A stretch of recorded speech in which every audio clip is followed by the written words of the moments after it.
এই পাণ্ডু আশ্রমের সামনে। আগের বার আমি এখানকার ভিডিও আপলোড করেছিলাম। এই আশ্রম তৈরি হওয়ার পেছনে একটা ছোট্ট সুন্দর বেশ কাহিনী শুনতে পেলাম, ওটা আমি যার মুখে শুনলাম। আচ্ছা, আপনার নামটা যদি একটু বলেন। আমার নাম শ্রী কার্তিক চন্দ্র মান্না। আচ্ছা আচ্ছা, আপনার বাড়ি?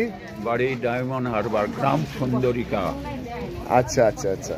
তো আপনি মানে এই মন্দির তৈরির সম্বন্ধে যেটা বললেন সেটা যদি একটু বলেন। আমি মন্দির সম্বন্ধে আমার যে গুরুদেব যেটা বলেছে আমি নিজের চোখে দেখি না, যে এইখানে যে সাঁকোটা ছিল, সাঁকো পার হয়ে সাধুরা, এই জায়গাটা হলো পাণ্ডু ঘাট।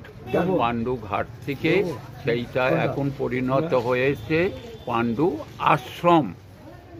আচ্ছা, আমি সামনে যেটা দেখতে পাচ্ছি, সামনে যেটা দেখতে পাচ্ছি, হ্যাঁ এই আশ্রম। তারপরে থেকে আমরা আসছি, সেইটাই আমরা দেখি। মানে এই আশ্রমটা সাধুরা তৈরি করেছিল?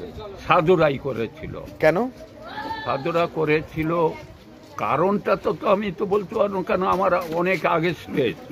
অনুভূতিতে বোঝা যাচ্ছে যে যাত্রীদের থাকা অসুবিধা হয়, সেই জন্য না না, ওটা মেনে নিতে এই জন্য পাচ্ছি না। আমি যেটা শোনা পাবো, তারা নিজেরা ওই প্রতিষ্ঠা তারা ওই করে গেছিল। তারা করে যে জায়গাটা যখন বিষ্ণু মন্দির হলো, শিব মন্দির হলো, পঞ্চপাণ্ডবের ওইটা হলো, হওয়ার পরে এখানে ব্রাহ্মণ রেখে পূজা পাঠ হয়, ডেলি সেবা দেওয়া হয়। তাতে থেকে সাধু বাবারা, তারা তখন প্রচুর লোক আসতো, তাদের আসা যাওয়াতে ক্রমশ বেড়ে বেড়ে তারপরে এত বড় হয়েছে।